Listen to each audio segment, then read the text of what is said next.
back to Light-Minded Cooking. Today we are working on our super famous and popular Emperor's Cake. It's light and fluffy, there's hardly anything to it at all, and you're gonna find out today how we're gonna frost that. And I gotta tell you, the kids, they love this cake so much. All right, let's dive into it. So first of all, we're gonna grab our bowl here, and we're gonna throw our butter in. Actually, I don't want that much butter.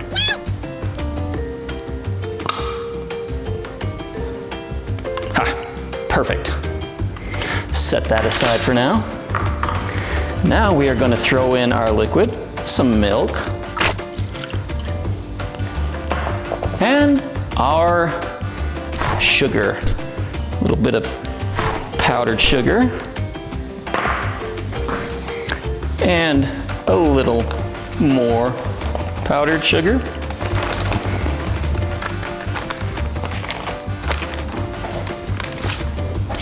All right, now it's time to mix it all together.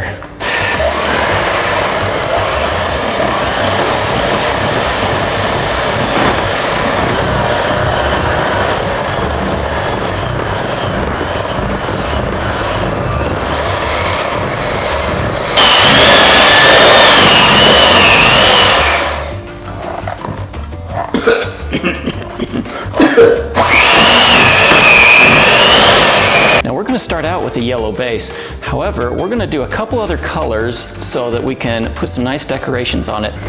And then the rest of it, we're just going to put a little bit of dye in. Don't forget your red number 40. It's part of every kid's balanced diet.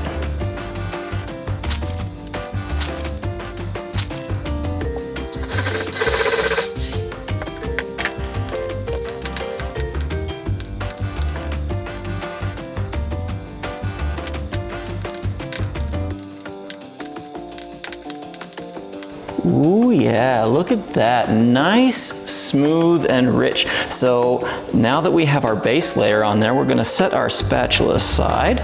Whatever design you want, we'll do. I'm going to do more of a crown for an emperor.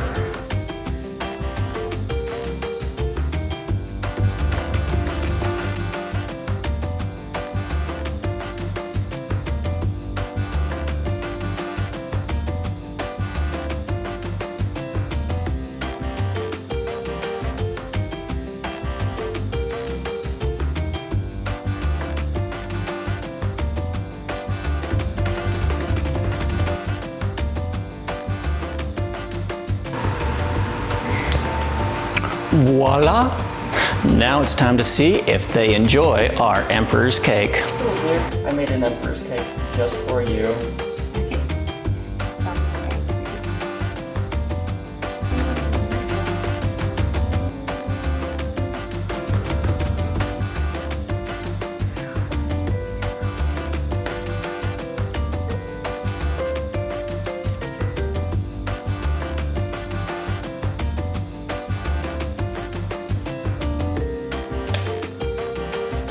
What is this? Emperor's Cake. There's practically nothing to it. The kids will love it, and it's gluten-free. I don't know if you caught that, but my Emperor's Cake was very loosely inspired by the Emperor's new clothes. It's such an easy recipe, there's nothing to it, literally. But obviously your kids will like it, and it is gluten-free. And hey, if you stay tuned to the end of this video, I'll go over the skit that I just did a little bit. I mean, there's not much to go over on it, but I can talk about it a little bit. Hi, I'm Brent Lindstrom, and welcome to Light-Minded Arts. Today, I want to wrap up my little series here on becoming a writer. So I've gone over a lot of things in some of my past videos here on how you can become a writer. Hopefully, you can become a successful writer, even if you're an independent writer and independently published. When I first started out my journey to become a writer, I didn't really plan on going much beyond that. For me, it was more of a do this for now, and maybe you'll be able to create a side income for yourself. The only problem is that once I got started writing, I got addicted to it, and not just to that, but to all forms of story. It only took about a year or two of writing my first few books that I realized I want to turn these into movies someday. Let me ask you a question. When is the last time that you actually went to the movie theaters? For a lot of us, there's so much entertainment out there that had you asked us this maybe 10 years ago, yeah, we say we go quite often. But now, very few people seem to be going to the movie theaters on a regular basis.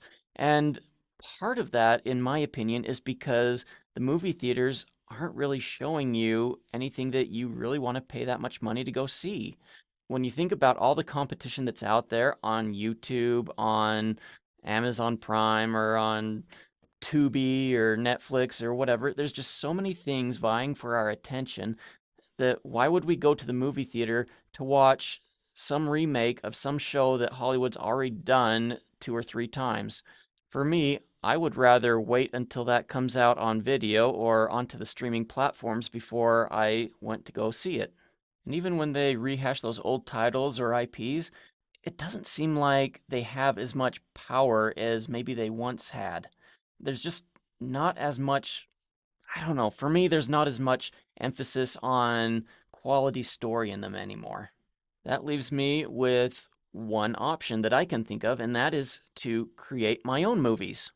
Now, I like a good movie as much as the next person. However, I cannot go to the movies because there's just so much crap out there right now that I don't want to see.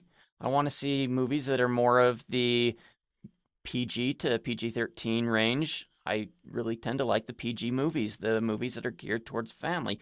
Mostly because if I'm watching a movie and my kid comes down from, their room at night and they see me watching something that is pretty risky, one, I feel guilty myself because I like to consider myself a good Christian, and why would I be watching that kind of smut on TV? And two, now I'm exposing my kid to that kind of garbage. It's just not something that I really enjoy, and then I end up feeling like crap afterwards, and I'd really rather have something that, even if it's not wholesome, feel good, inspirational, I want something that we can all enjoy together.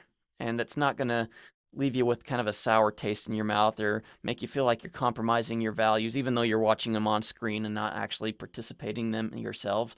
That's kind of the story I want to see, the kind of story I want to tell.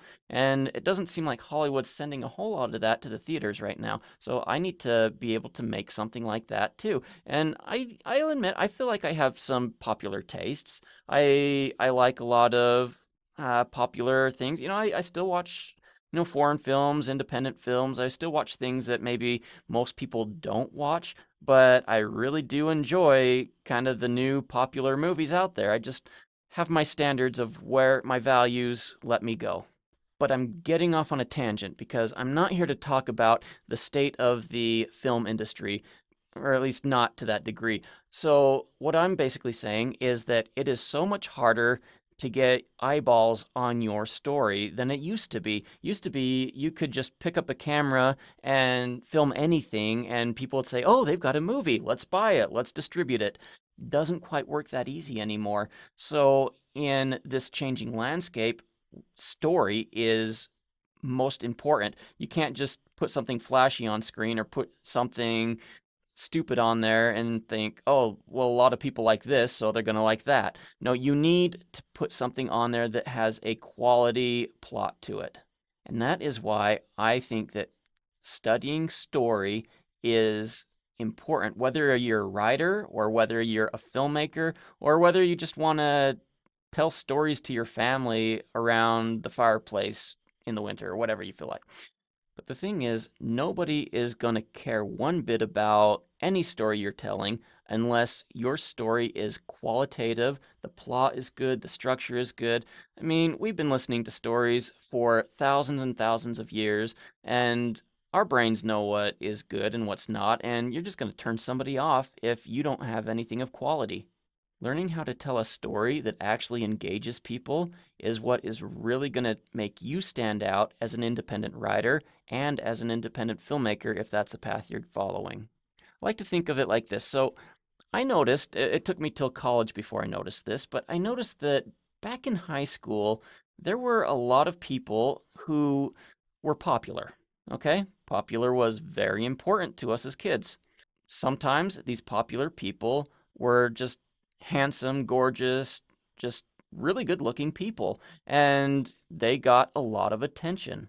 But there were also some other people. Maybe they were a little fat, maybe their face was full of pimples, maybe they had some other thing going on against them, and yet they still became popular. So it got me thinking, what makes a person popular?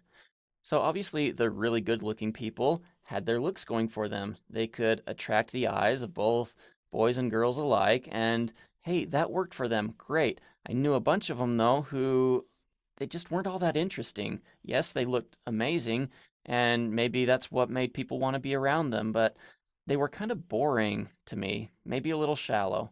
Then there were other people who were not so attractive. Maybe they were pimpled, maybe they were fat, maybe they were too this or too that, and they were still popular. And how did they get popular without what we consider good looks? Now, as I got pondering that, I got to thinking, you know what? I think it's because they had to work harder to get eyeballs on them. They didn't work so much on their face or their image or other things like that. They worked on their personality. And because their personality grew leaps and bounds in that time, they became popular. People wanted to be around them. It didn't matter so much what they looked like, it mattered who they were. And that's how our stories are. And if we're writing a book or a movie and we're throwing something flashy on screen, yeah, that might get some eyeballs on us. I think that's what Hollywood is doing a lot of right now. However, as independents, we can't always afford to look like a beautiful Hollywood movie. We need to work on our personality. We need to work on our story and how amazing that is. And that's how we are going to push our creativity to the masses and make them want to be our friends. So, just as one quick aside here, I don't want to offend anybody. I mentioned a little bit about being overweight or having a lot of acne. Keep in mind, everybody has some really amazing qualities to them. It's so easy for us today to look at other people and look at ourselves and see what we have not been blessed with, that we forget to realize what we have been blessed with. And that can be really depressing. And it's just it's a trap that we all go through. So please don't feel like if you deal with any of those kind of things that you're any less of a person than somebody who doesn't deal with those things, because there's things that they're dealing with that you have no idea about that are just as difficult for them. All right, let's get back to the story though. How can you make your stories compete with Hollywood? Well, if you think about it, a lot of Hollywood's original ideas came from independent film. One example, for instance, is The Terminator. That was originally done as an independent film.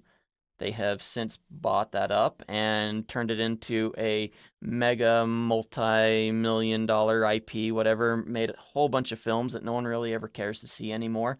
And so, yeah, that started out though as an independent film. There's a whole bunch of success stories like that out there.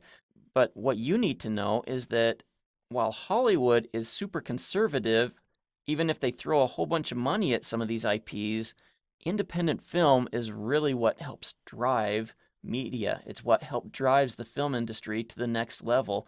And so you're not really competing with Hollywood, you're jump-starting Hollywood. You are giving Hollywood the lifeblood it needs to continue into the future.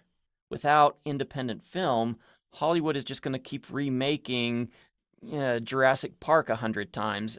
But to tell quality stories, you need to study story. You need to know what works and what doesn't. But how do you do that? One thing I would recommend is reading books about making stories. So there's a whole bunch of books out there. Here's a few that I've read. I've actually gone through a bunch of others and I listen to audiobooks on it all the time. But here's some that I've had. So there's The Writer's Journey, Comedy Writing Secrets, Save the Cat. Oh, look, another Saves the Cat. John Truby. And I've taken workshops, I've taken other classes on writing, and I've gone to storytelling festivals where they do oral storytelling and learn techniques that they use. So there's a lot of things out there that you can learn story with. Another way that you can learn story is to take some of your favorite movies out there or your favorite books or whatever it is that you want to be working with and just really dial down what makes them special. Maybe compare them with other things. I did a video on finding beats, and in that I looked at one movie, but when you take one movie and you compare it with another movie in that same genre, you can start to see correlations between the two, things that are similar between them that work, that make the movies really stand out. And if you do that multiple times in multiple genres, you're going to see what it is that makes them stand out. And different genres are going to need different things. And you're going to find that your stories will improve drastically the more that you realize what makes a good story a good story. I would not recommend that you take something from Hollywood that has been done for the 50th time and try to make that a good comparison. Maybe go for one of the earlier ones that was the breakout in that series. So, guys, there's a lot of ways that you can improve yourself as a story writer. And as you get moving along, you find new ways to make stories. And really, a lot of this is going to boil down to practice, too. Keep writing, keep editing, keep making your stories better and better. Make sure that the next book you write is better than the last book you wrote, or the next screenplay you write is better than the last screenplay you wrote. And don't give up on telling stories just because nobody liked yours.